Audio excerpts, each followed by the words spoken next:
Cosa Pública 2.0. Rubén Martín y Jesús Estrada con los asuntos sociales y políticos más importantes del día. Cosa Pública 2.0. Comenzamos.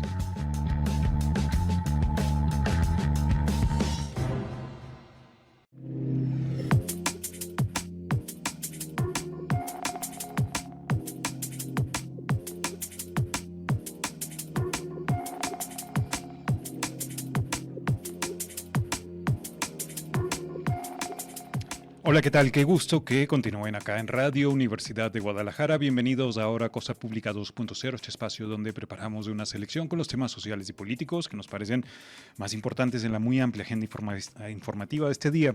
Y se lo compartimos con un análisis crítico de la realidad en la que nos encontramos transmitiendo en vivo este lunes 15 de septiembre del año 2015, pues una fecha importantísima para nuestro país. Esta noche pues se darán múltiples gritos. Está programado el grito de la presidenta Claudia Sheinbaum hacia las 11 de la noche. Va a ser transmitido acá también en Radio Universidad de Guadalajara y pues estaremos a la espera a ver qué las arengas que haga la presidenta. La primera vez que una presidenta va a hacer el grito en esta conmemoración. Pero hoy en realidad vamos a enfocarnos a otros asuntos. Fíjense que hay cuestiones muy graves en torno a la crisis por personas desaparecidas. Este fin de semana hubo una nueva manifestación de amigos y familiares de la artista Franny Arteaga exigiendo su localización. También hubo nuevo hallazgo de fosas clandestinas, en este caso en Zapopan, a manos de un colectivo de reciente formación llamado Manos Buscadoras. Por cierto que también por otro lado el colectivo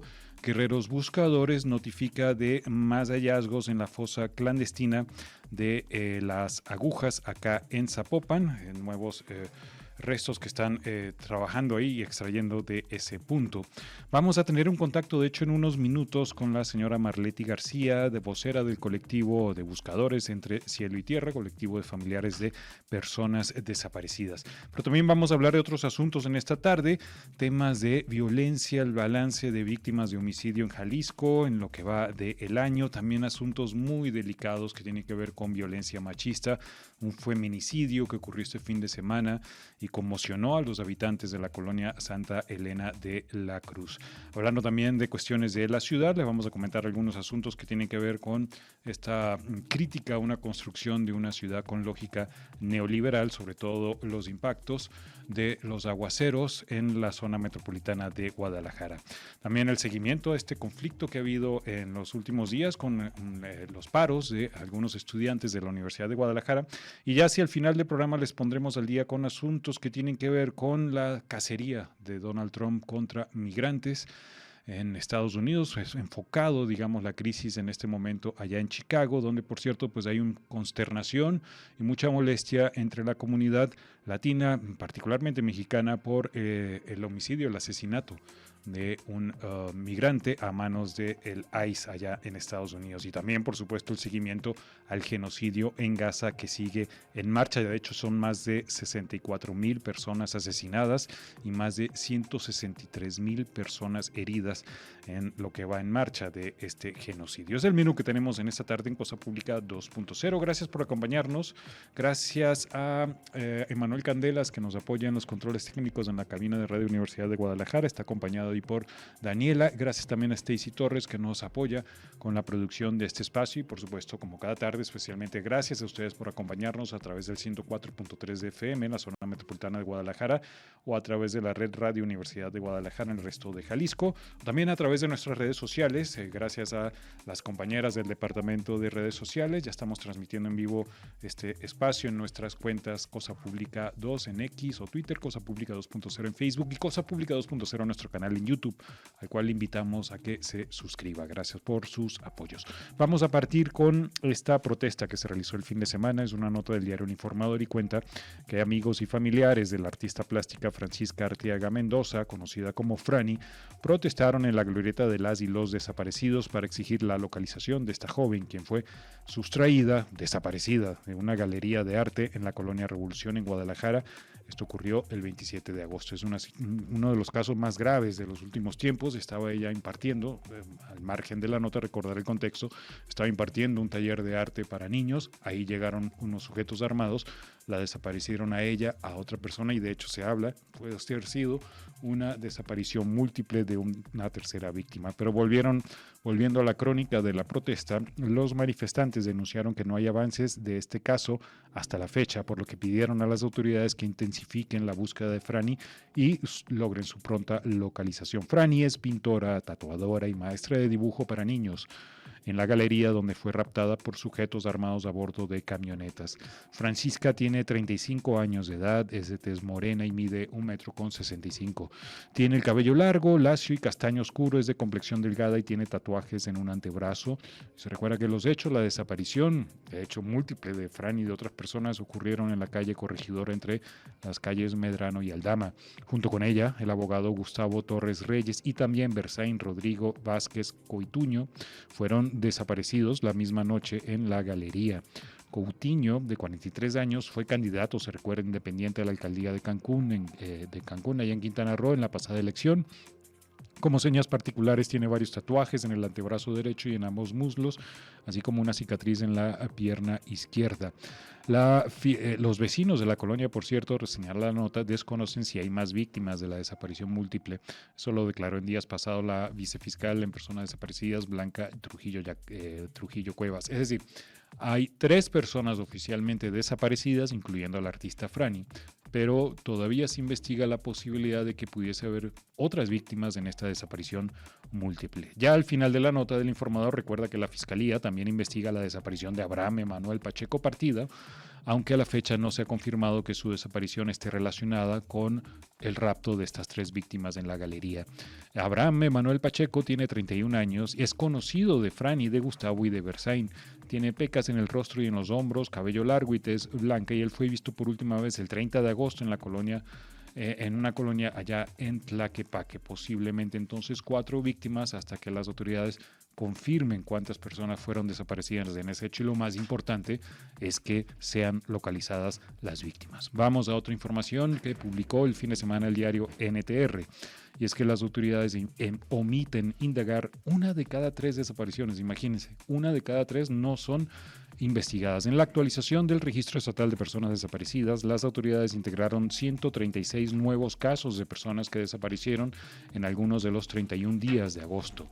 De ese total, 74 personas siguen desaparecidas y en 1 de cada 3 casos, fíjense, en 1 de cada 3 casos, la Vicefiscalía de Personas Desaparecidas no abrió carpeta de investigación. La Comisión de Búsqueda de Jalisco sumó una nueva columna en la última actualización del registro estatal para conocer si las personas desaparecidas cuentan o no con una carpeta de investigación abierta. Me parece que ese dato es muy importante. Dice la nota, es información que permite saber cuántos casos investiga la Vicefiscalía y a cuántos solo la Comisión de Búsqueda les da seguimiento. Desde el mes pasado, al menos 74 personas que fueron reportadas como desaparecidas, con fecha de último avistamiento en agosto, siguen sin ser encontradas, y de estas, casi el 34%, es decir, 25, no cuenta con carpeta de investigación abierta por parte de la Vicefiscalía. En los 49 casos restantes sí los hay, pero qué grave asunto. Rubén Martín, buenas tardes. ¿Qué tal, Jesús Estrada? Efectivamente es un asunto extremadamente grave, porque eso significa que 1 de cada 3 casos de personas que siguen desaparecidas y cuyos casos se reportaron en agosto no es investigado por la Autoridad de Procuración de Justicia. Si de por sí, vamos a subrayar este asunto, si de por sí cuando hay una carpeta de investigación los familiares se quejan de que las autoridades no hacen las tareas de investigación, cuando no hay una carpeta de investigación, pues evidentemente que la situación es peor. La situación no se limita a los casos pendientes por localizar. NTR publicó el jueves que entre los casos de personas desaparecidas localizadas, la autoridad no siempre abre una carpeta de investigación, pese a que se haya confirmado que su ausencia está vinculada a un delito, ya sea de los previstos en la Ley General en materia de desaparición u otro ilícito diverso. De los 136 casos reportados con fecha de último avistamiento en agosto de este año, 74 no contaban con carpetas de investigación, es decir, el 54%. De ese total, 49 corresponden a casos de personas localizadas. A pesar de lo anterior, los colegas del diario NTR identificaron que en 8 de estos registros de localización sí se confirmó la comisión de algún delito. Incluso una persona fue hallada sin vida y una más fue trasladada a la Ciudad de México pero la Vicefiscalía en Personas Desaparecidas no abre una carpeta para investigar estos casos. Otro aspecto que revela NTR es que los datos muestran que principalmente la Vicefiscalía no abre carpeta de investigación en los casos de personas menores de edad o adultos mayores desaparecidos. NTR identificó 4 grupos etarios en los que todas las desapariciones se manejaron solo con reportes ante la Comisión de Búsqueda. De 0 a 4, de 5 a 9, de 70 a 74 y de 75 a 79 años de edad. Entre todos estos grupos hubo 13 ausencias en agosto y en 3 de los casos la persona sigue desaparecida. Y luego en el siguiente grupo etario, el de 15 a 19 años de edad, se concentró, por cierto, se reconoce la mayor cantidad de reportes desaparecidos, 30, pero en 60%, es decir, 18 casos, no se abrió carpeta de investigación. En tanto, en otra nota de los colegas de NTR se informa que el colectivo Manos Buscadoras localizó en Zapopan una fosa clandestina ayer domingo. El hallazgo fue confirmado luego por la Fiscalía del Estado. La Autoridad de Procuración de Justicia no especificó que se tratará de una fosa, pero en las imágenes compartidas por el colectivo en redes sociales se muestra que para localizar el hallazgo hubo la necesidad de hacer excavaciones. Según la Fiscalía, el reporte de la fosa lo recibió a las 12:51 horas. Al acudir al sitio en la calle de San José y Camino al Alemán, en la colonia rural en Zapopan, ahí se confirmó el hallazgo. Dice la autoridad, lo citamos, en el sitio fueron encontradas algunas bolsas con posibles restos humanos. Hasta el momento se desconoce el número de víctimas que pudiera haber en su interior. Se solicitó la intervención de peritos en criminalística de ciencias forenses, quienes procesarán la escena y la recolección de indicios que se allegarán a la carpeta de investigación. La Fiscalía del Estado añadió que a simple vista se pudieron apreciar bolsas de plástico con restos humanos, así como 2 cráneos, y concluyó con la afirmación de que continuarán las acciones de búsqueda en el lugar. Por su parte, el colectivo mencionó que alrededor de las 19:30 horas sus integrantes se retiraron del sitio. Esta no es la primera ocasión que se localizan segmentos humanos en esa zona. Una semana previa se realizó un hallazgo similar y se localizaron al menos 3 cuerpos en 2 fosas clandestinas, según lo descrito en su momento por Virginia Ponce, quien encabeza esta agrupación.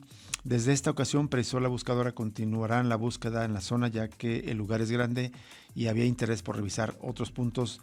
De ellos dio positivo este domingo. Como contexto, se recuerda que Zapopan es el segundo municipio con más fosas descubiertas desde diciembre del 2018. Hasta el corte de agosto, la Vicefiscalía documentó 42 sitios de inhumación clandestina en la ex Villa Maicera, de los que 6 fueron encontrados en los primeros 8 meses de este año. Vamos a otra nota, y esto tiene que ver con la actuación de un juez. Publican los colegas del diario Mural que dice: no hay salida para las víctimas de reclutamiento forzado. La forma en que opera el cártel Jalisco Nueva Generación para obligar a personas a unirse a sus filas quedó plasmada durante la audiencia de 37 personas detenidas del Rancho La Vega en Teuchitlán el pasado 29 de enero. La resolución del juez de liberar a los detenidos fue apelada por la Fiscalía General de la República, pero el 5 de agosto el primer tribunal colegiado de apelación del tercer circuito le dio la razón al juzgador. Hoy se conoce lo que la autoridad judicial argumentó sobre las víctimas. Después de escucharlas por separado durante 17 horas, el juez las llamó rescatadas y decidió no vincularlas a proceso. Además, vio su sufrimiento al contar su relación con el crimen organizado.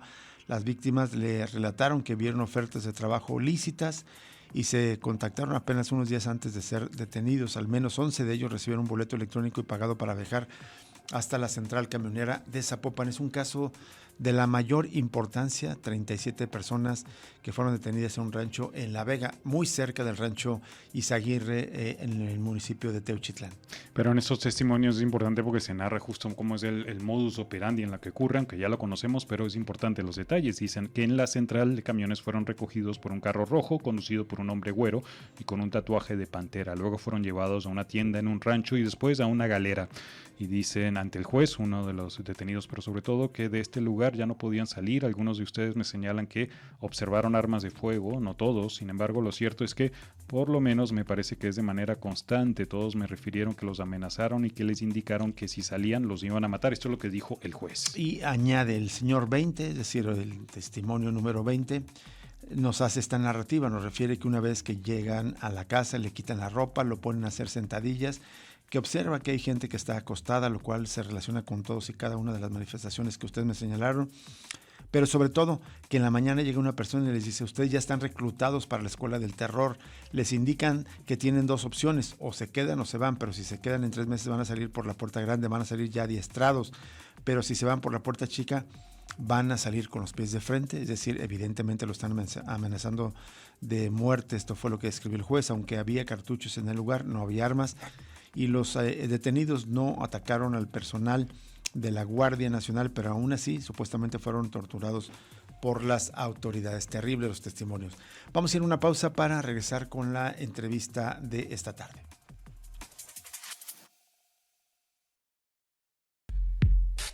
Cosa Pública 2.0.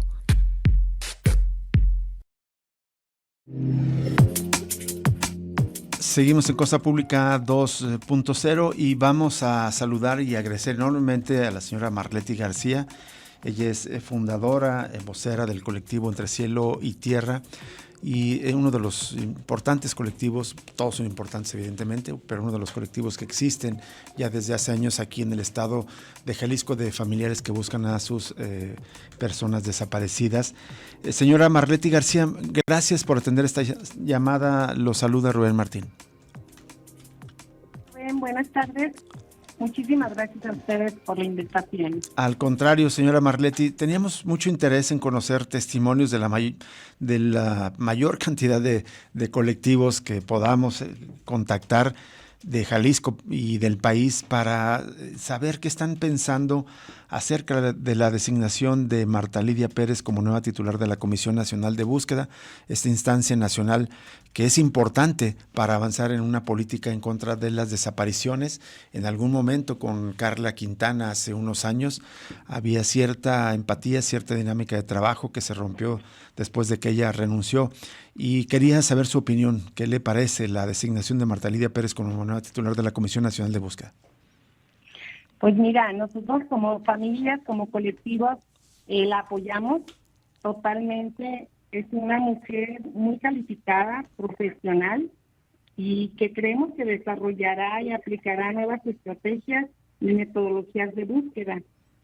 Ella, yo tengo el gusto de conocerla, ha hecho un buen trabajo como fiscal y creemos que tiene esa empatía, ese profesionalismo, tiene ese corazón para tratar con las familias, para escucharnos y bueno, se le da, yo digo que le va a ir muy bien, que los retos que tiene son muy fuertes, son muy grandes y que no va a ser fácil rápido ver un cambio, un resultado, pero nosotros como familia yo creo que sí vamos a ver las acciones inmediatas, ya que como bien lo mencionas, con Carla Quintana estábamos allá avanzando, trabajando, fue destituida y la verdad que esto se quedó paralizado completamente todo este tiempo de la salida de ella a este nuevo nombramiento.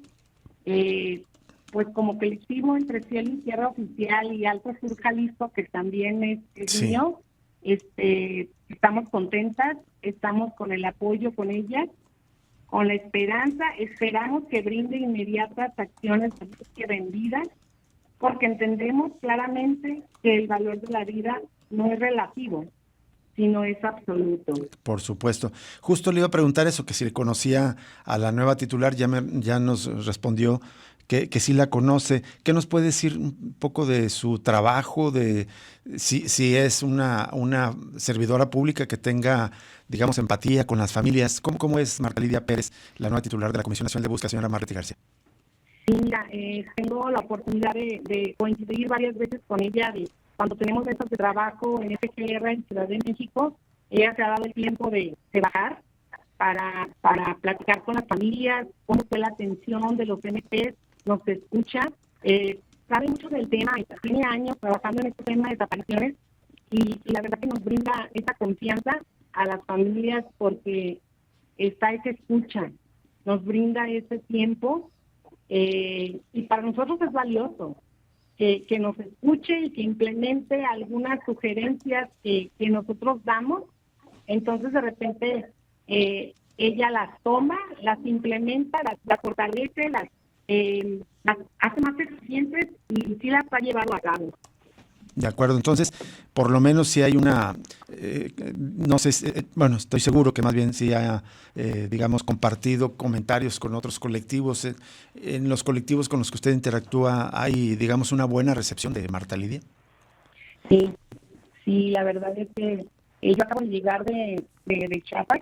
Estuvimos en las jornadas regionales y ahí hubo varios colectivos a nivel nacional y la verdad que surgió este tema y de repente, o sea, sí estábamos en lo mismo.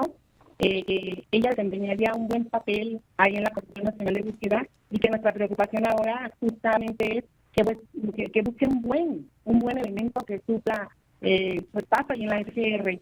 Pero yo como le dije a la maestra Marta Lidia, cuando dijo que iba en segundo lugar y yo le dije, ¿sabe qué, maestra? Nos da esta que deje SGR, yo sé que usted va a ganar. Y ¿sabe qué? El que es buen gallo donde quiera cantar. Y usted tiene ese conocimiento, esa empatía y tiene la confianza de varios colectivos a nivel nacional que estuvimos participando en las votaciones y que bueno, pues quedó ella, entonces fue por apoyo y se escuchó a las familias. Señora Marletti, ¿fueron consultados por la Secretaría de Gobernación los colectivos antes de la designación de Marta Lidia? Pues no. Hubo algunas de las mismas asociaciones o sociedades que de repente hacen estas encuestas y uno va votando ahí por quién y así, pero de parte de gobernación, al menos en lo personal, no. No hubo esta designación. Digamos, a pesar de esta falta de contacto con las familias en el proceso de designación, de todas maneras, digamos, están satisfechas, por lo menos entre el colectivo Luz, entre Cielo y Tierra, están satisfechos con esta designación. Sí, nosotros la apoyamos, sabíamos que había otra candidata, Sol, una persona llamada Sol, que no tengo el gusto de conocer, que también tuvo mucho apoyo por familias. No puedo decir cómo lo haría, tal vez entre y puedan colaborar, no sé, pero lo que se comentó en las reuniones que tuvimos, la gente estaba conforme. Ojalá fuera la maestra Marta Lidia. Entonces, pues si fue designación desde el gobierno, porque a nosotros, le digo, no nos consultó, pero bueno, fue algo atinado para el gusto de nosotras las familias y que yo entiendo que tiene bastante apoyo de diferentes colectivos.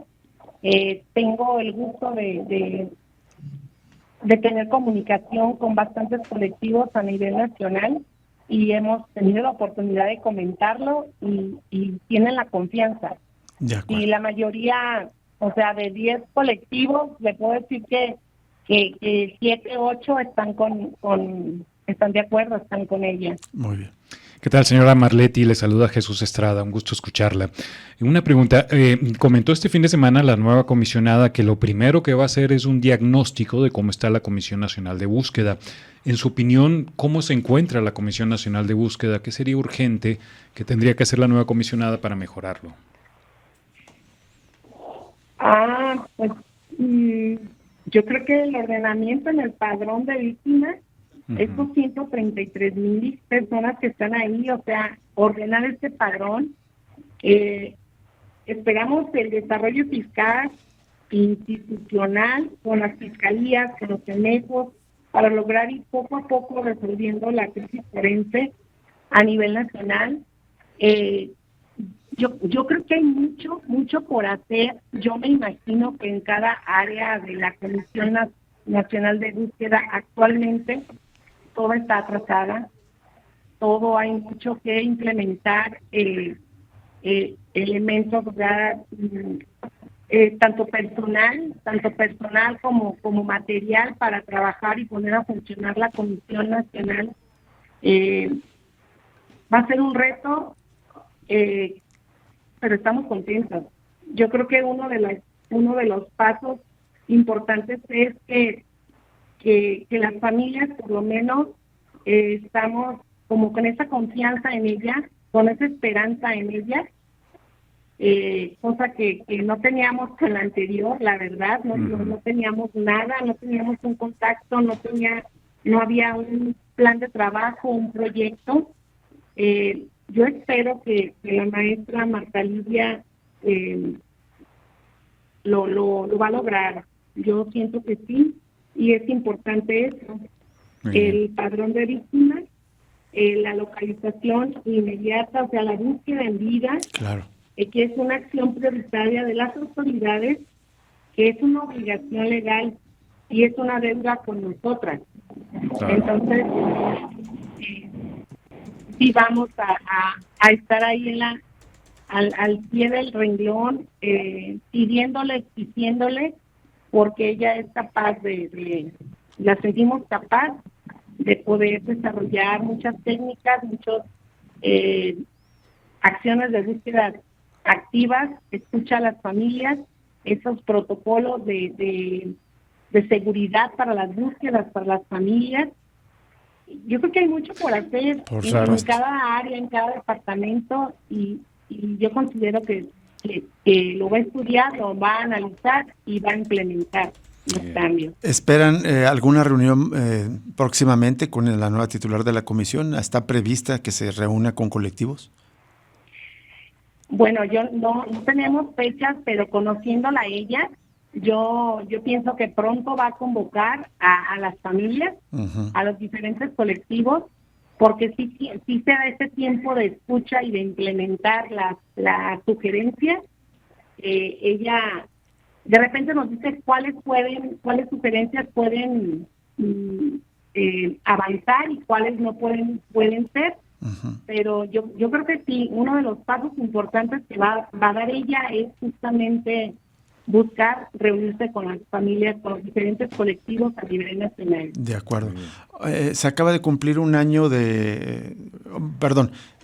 rindió el primer informe, el primer año se cumple hasta el 1 de octubre del gobierno de la presidenta Claudia Sheinbaum, pero prácticamente estamos en su primer año. ¿Qué balance nos puede compartir usted? ¿Cuál es su lectura de cómo está actuando la presidenta Claudia Sheinbaum en relación con la crisis por desaparición de personas en todo el país, señora Marta Leti García? No, yo creo que deja mucho que desear. La verdad es que no es un tema prioritario en su agenda. No nos ha puesto la escucha.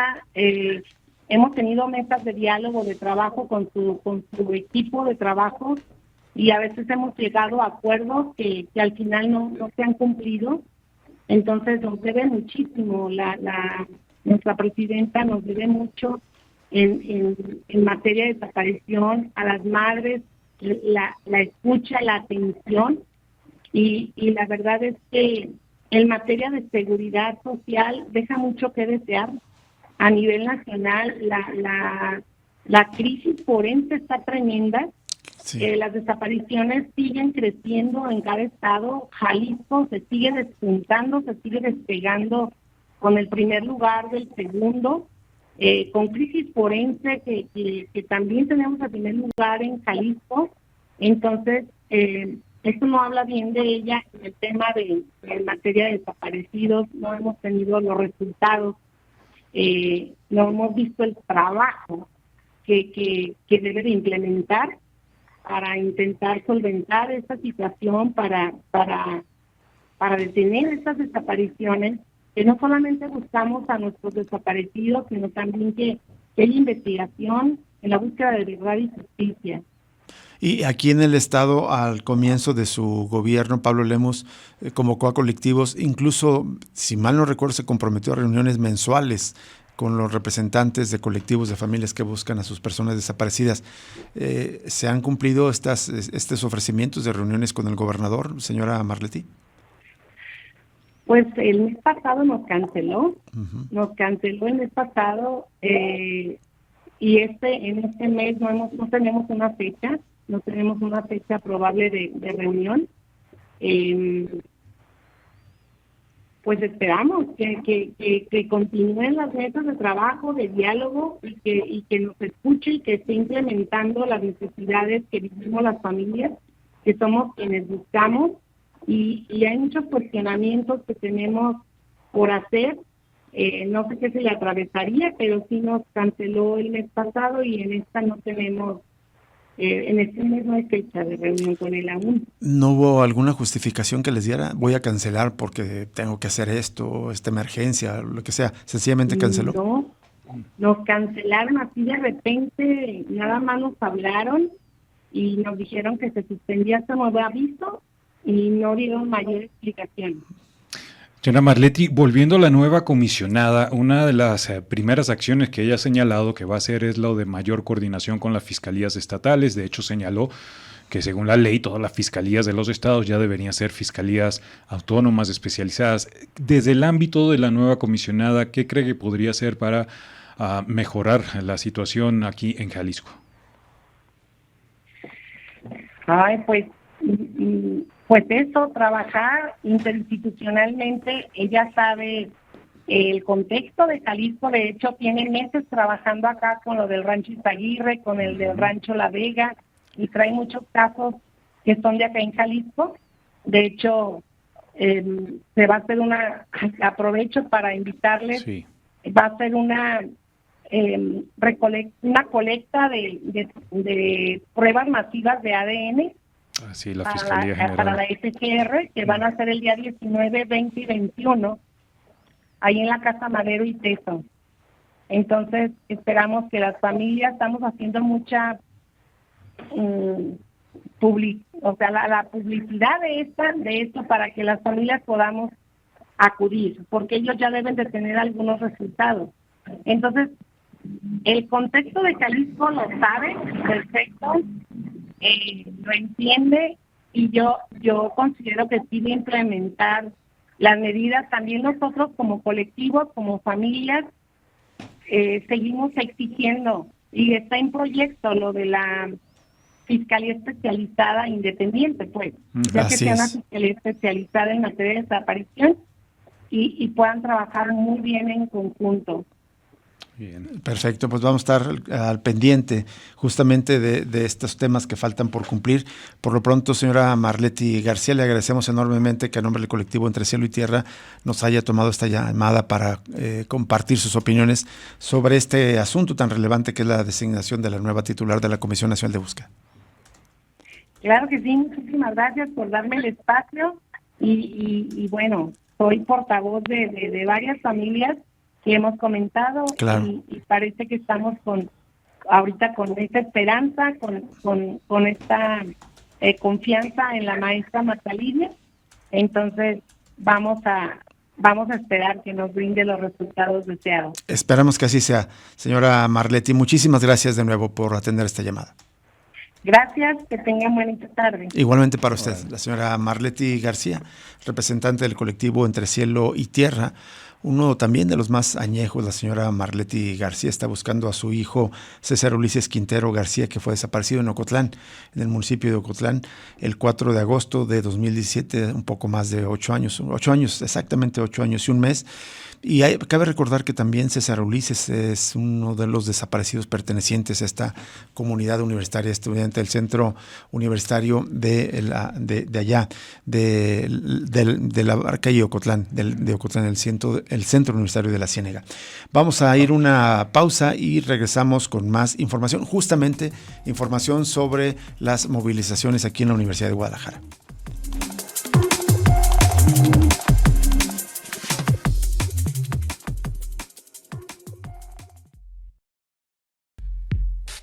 Cosa Pública 2.0.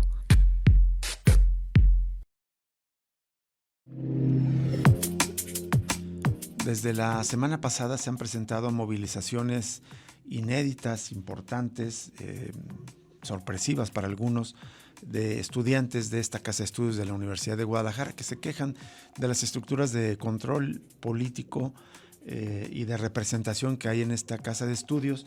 Para algunos pues las delegitiman porque supuestamente son encapuchados y esto se los lleva a preguntar si son realmente estudiantes. Pero vamos a compartir alguna información que hay sobre este tema.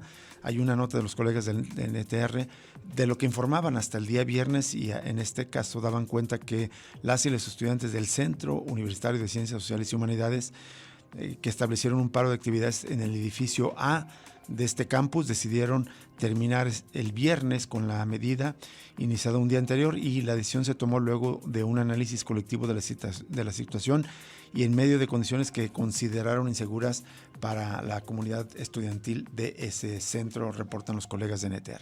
Eso con información de un comunicado donde los alumnos manifestantes explicaron que la suspensión de actividades se debió a varias razones. Primero, las autoridades del centro mantuvieron un control restrictivo sobre los accesos, lo que dificultó la participación de quienes deseaban sumarse al paro.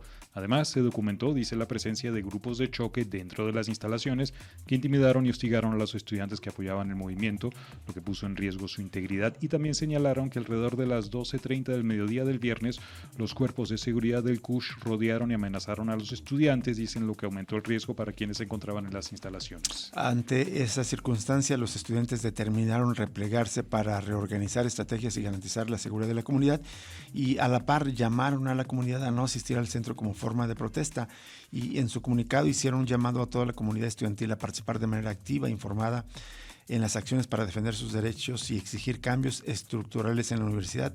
La principal demanda, insistieron, sigue siendo la revocación de las elecciones del Consejo General Universitario y la implementación de mecanismos que garanticen una representación democrática real dentro de los centros universitarios. Por separado, la presidenta de la Federación de Estudiantes Universitarios, la FEU, Zoe García, se refirió al tema y llamó a abrir el diálogo y rechazar la violencia. A la vez exigió a las autoridades investigar y sancionar a quienes resulten responsables. En tanto, en otro centro universitario, en este caso de Ciencias Exactas e Ingeniería, el Q6, se declaró oficialmente un paro tras una asamblea estudiantil realizada el viernes, a pesar de que las instalaciones fueron desalojadas antes de las 3 de la tarde. De acuerdo con los resultados de una votación, 1,342 estudiantes votaron a favor de un paro, en tanto 135 en contra y 3 anularon su sufragio. Me parece relevante las cifras, y además, digamos, el porcentaje, 90% a favor del paro y 10% en contra del paro. Y bueno, la demanda es la misma, la revocación de las elecciones del Consejo General Universitario. Y en este contexto hay pronunciamientos de distintos colectivos. Hay un comunicado de la colectiva Enrabiadas de la Universidad de Guadalajara, integrada por maestras y estudiantes, y se refieren envían un comunicado a la opinión pública, a la comunidad académica de la UDG y a las autoridades universitarias, y dice: como profesoras universitarias integrantes de la colectiva Enrabiadas, manifestamos nuestra profunda preocupación por los recientes acontecimientos en los que el estudiantado independiente se ha visto envuelto en confrontaciones con grupos de choque dentro de la universidad, a los que la misma institución llama encapuchados. Dice el comunicado: nos indigna constatar que los representantes sindicales y las autoridades de la UDG, en lugar de garantizar el diálogo, motivan situaciones de confrontación, violencia e intimidación hacia las voces disidentes y legítimas del estudiantado. Observamos con alarma que las acciones y discursos del estudiantado se encuentran bajo el riesgo de ser tergiversados, criminalizados y reprimidos, presentándolos ante la sociedad como problemáticos o violentos, cuando en realidad son víctimas de una estructura que les niega la escucha y responde con hostigamiento. Añaden desde la colectiva Enrabiadas UDG: sabemos que quienes hoy levantan su voz lo hacen en ejercicio de un derecho legítimo, el de expresar sus demandas, inconformidades y propuestas para mejorar la vida universitaria.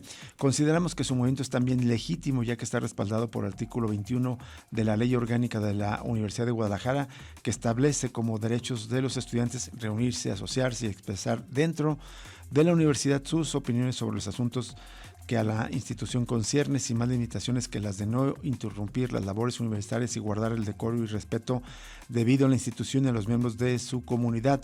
No ha sido el estudiantado independiente quien ha actuado sin decoro, añaden en este comunicado. El colectivo Embriagadas dice: además, creemos que las demandas presentadas en sus pliegos petitorios, redactados hasta ahora por el estudiantado del CUCBA, CUSEI, CUCS y CUSH, merecen ser escuchadas y atendidas, entre las cuales están la participación de las diversas expresiones estudiantiles y del personal de la institución en los órganos de gobierno, la atención eficaz ante la violencia sexual y de género, la seguridad en el contexto actual de crisis de desapariciones, los servicios de infraestructura y tecnología adecuados, la salud mental, la transparencia en el uso de presupuesto, una enseñanza comprometida, el bienestar estudiantil y apoyos académicos, entre otros. Y finalizan este comunicado de la colectiva Enrabiadas. Exigimos que no se repriman las voces disidentes del estudiantado y se garantice su integridad física, emocional y académica. En tanto, también hubo respuesta desde el fin de semana del secretario general de la Universidad de Guadalajara a estas manifestaciones.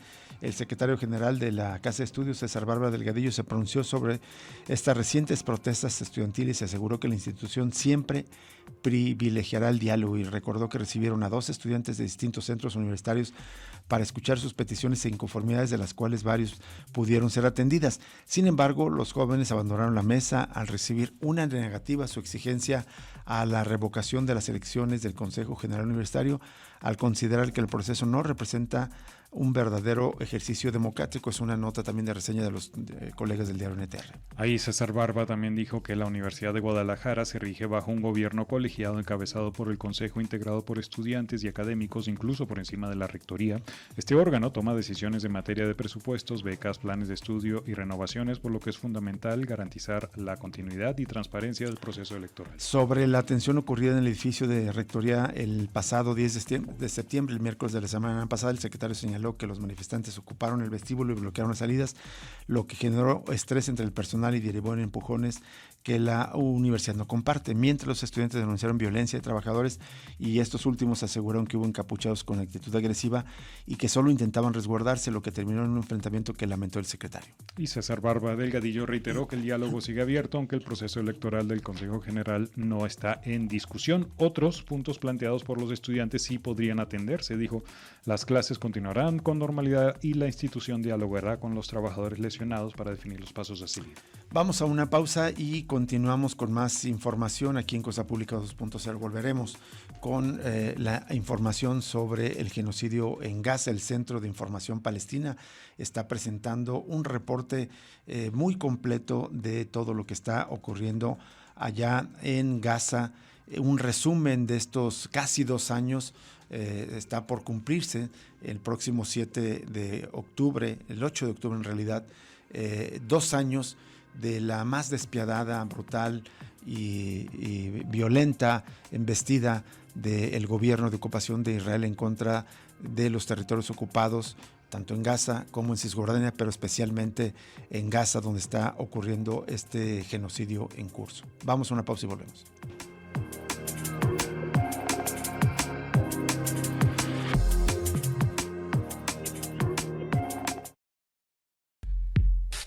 Cosa Pública 2.0.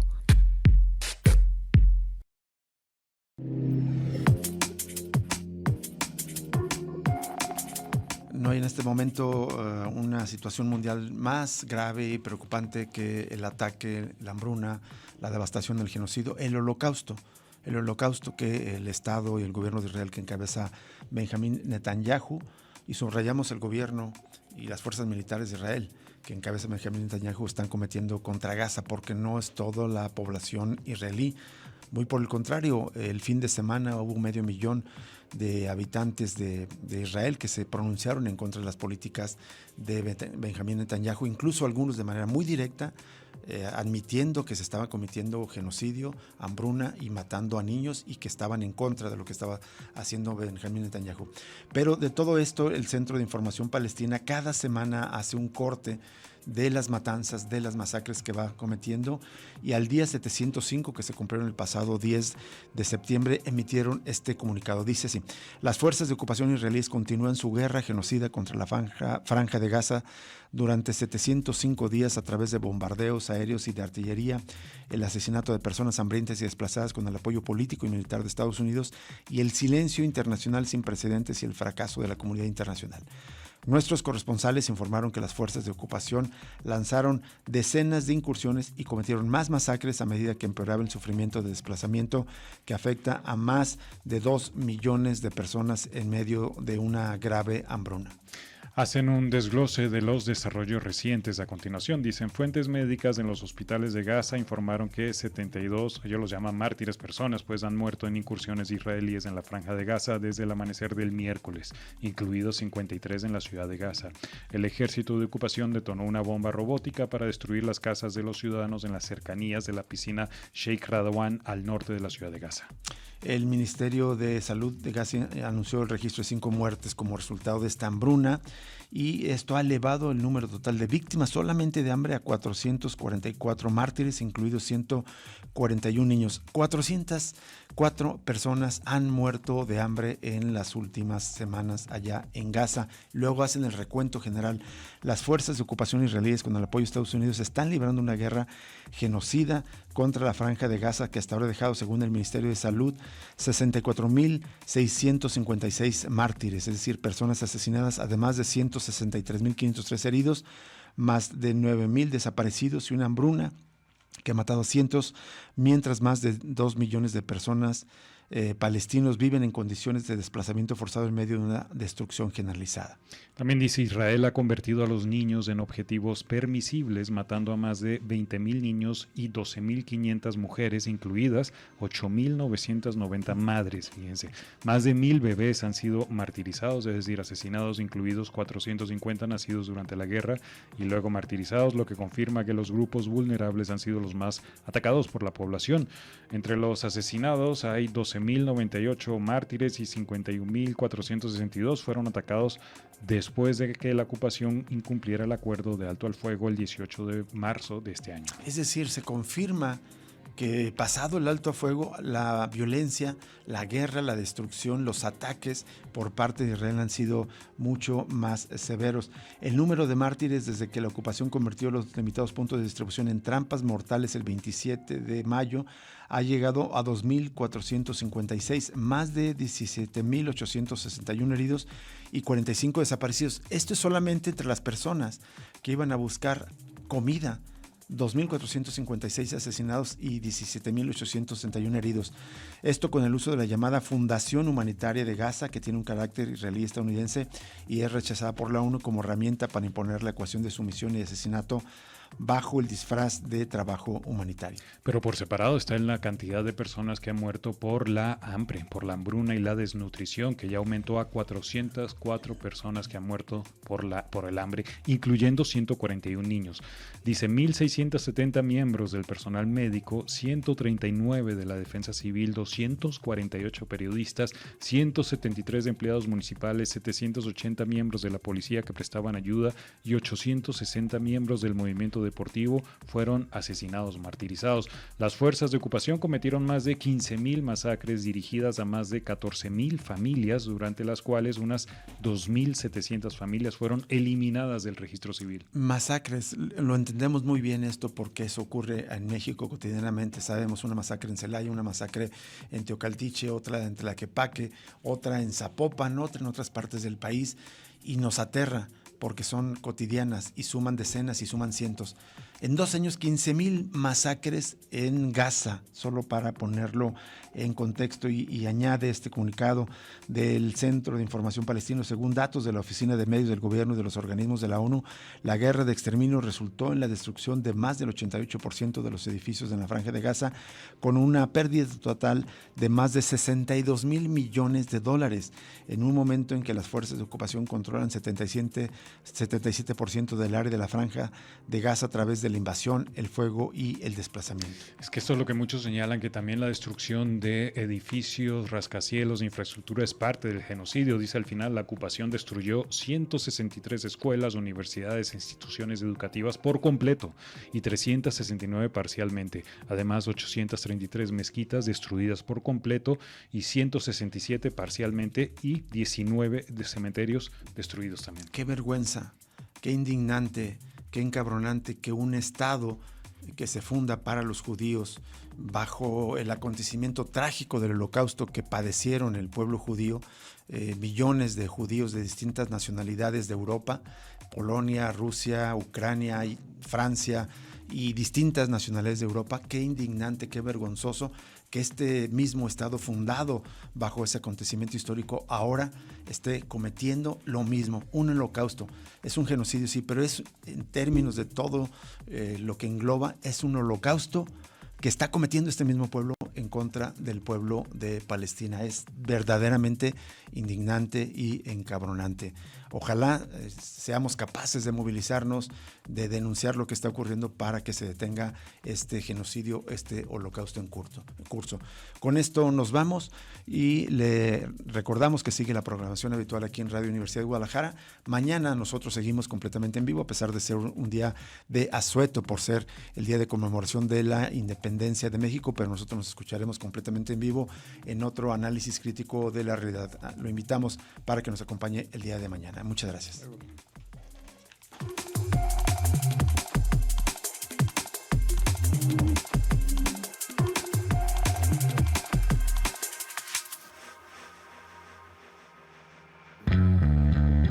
Radio Universidad de Guadalajara presentó Cosa Pública 2.0. Rubén Martín y Jesús Estrada con el análisis crítico de la actualidad. Cosa Pública 2.0. Gracias por escucharnos.